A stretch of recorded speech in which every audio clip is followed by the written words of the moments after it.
In this podcast episode, Gregg Hurwitz delves into the escalating political violence and polarization affecting America today. Drawing on his background as a novelist and researcher of radicalization, Hurwitz examines the complex factors fueling extremism on both sides of the political spectrum, the role of social media algorithms, the psychological dimensions of political orientation, and the societal challenges surrounding economic inequality.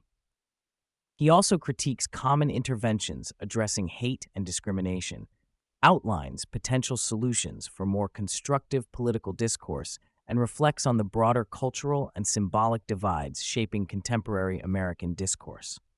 Gregg Hurwitz introduces himself primarily as a novelist, specializing in spy thrillers, a profession that has led him into unusual environments such as undercover investigations within mind control cults and military demolition zones. His interest in political violence began around 2015 as he observed language control and growing polarization in mainstream discourse, particularly on the left. Initially attempting to moderate the Democrats' shift toward the far left, Hurwitz came to recognize a deeper cultural mirroring between extremes on both sides. He now focuses on identifying psychopaths and extremists who exploit these divisions, emphasizing the nuanced landscape beyond simplistic left versus right dichotomies. Hurwitz identifies an authorizing environment for violence existing on both the far left and far right, fueled by a range of actors including hostile foreign regimes, psychopathic social media algorithms, and bad faith domestic players. He highlights sophisticated troll farms, often state-sponsored, as a major force flooding social media with divisive content, targeted especially at young men. These actors aim to drive far-left and far-right groups toward a convergence in nihilism, where destructive impulses override ideological distinctions. According to Hurwitz, this environment not only normalizes but actively encourages political violence, which is further intensified by the way social media rewards outrageous and extreme content with greater engagement. Drawing from his experience understanding persuasion and cult indoctrination, Hurwitz discusses how radicalization often exploits vulnerabilities in identity and meaning, particularly among isolated young men. These individuals frequently lack social support systems that could moderate extreme views or behaviors. He links this susceptibility to developmental factors such as the delayed maturation of the prefrontal cortex in young adults, which compromises impulse control and decision-making capabilities. Hurwitz emphasizes the importance of reconnecting radicalized individuals with former versions of themselves and shared aspirations to create cognitive dissonance that might prompt reevaluation. Hurwitz introduces the dark tetrad, a cluster of traits including Machiavellianism, narcissism, sadism, and psychopathy, to describe individuals who thrive in and manipulate polarized environments for profit and power. These dark actors are flexible and opportunistic, migrating toward whichever political faction offers the greatest influence, whether left or right.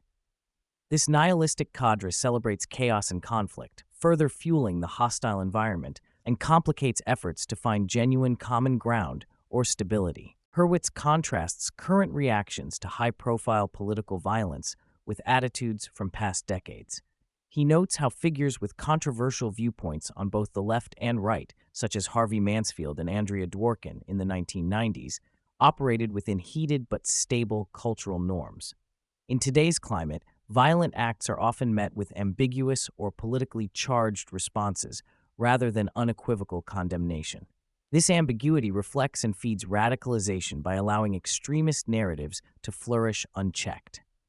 Hurwitz also reminds listeners that hostile foreign powers historically fund and manipulate opposing extremist factions to deepen domestic divides, underscoring the external dimensions of America's polarization.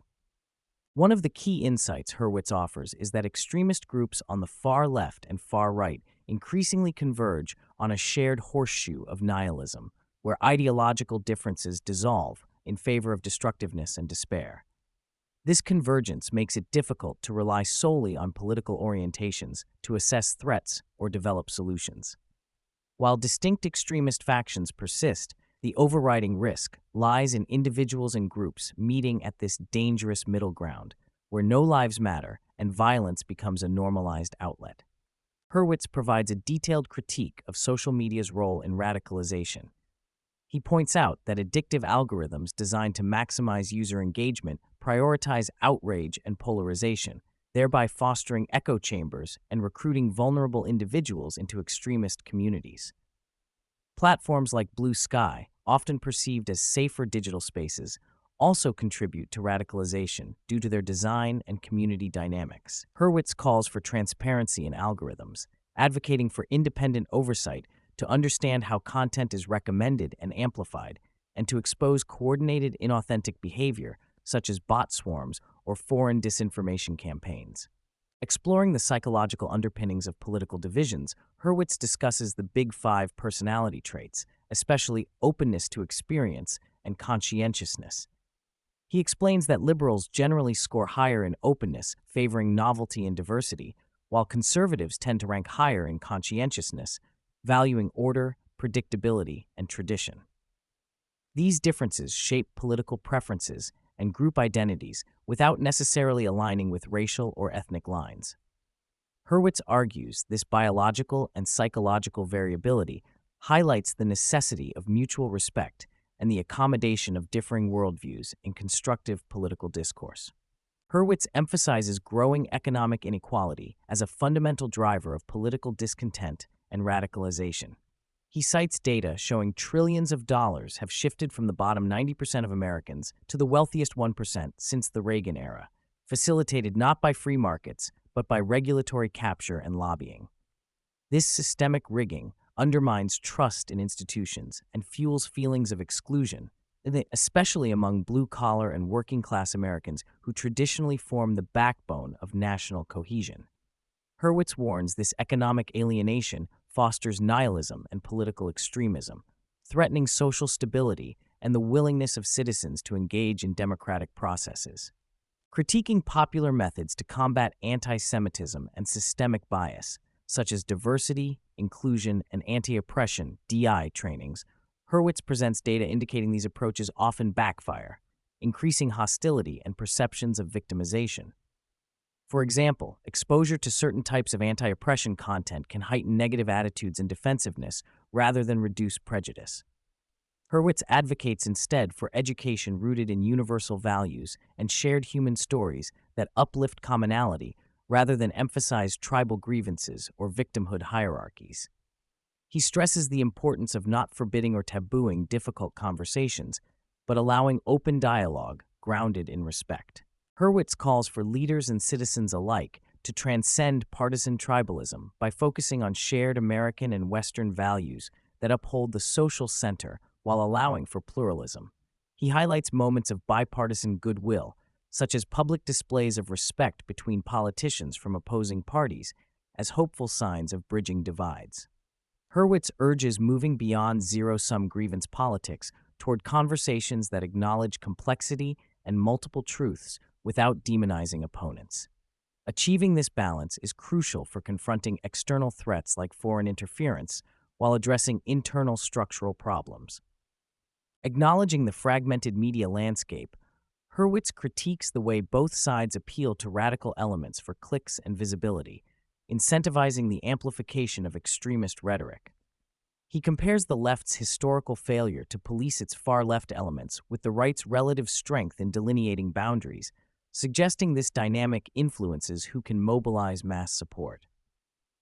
Hurwitz underscores that despite ideological conflicts, most Americans share core agreements on major issues, and political gain lies in tapping into this moderate majority rather than pandering to extremes. Hurwitz outlines several tentative proposals for reforming social media's toxic dynamics. He calls for transparency around algorithms to foster trust and accountability, and suggests privileging users who engage authentically under their real names to reduce anonymous abuse.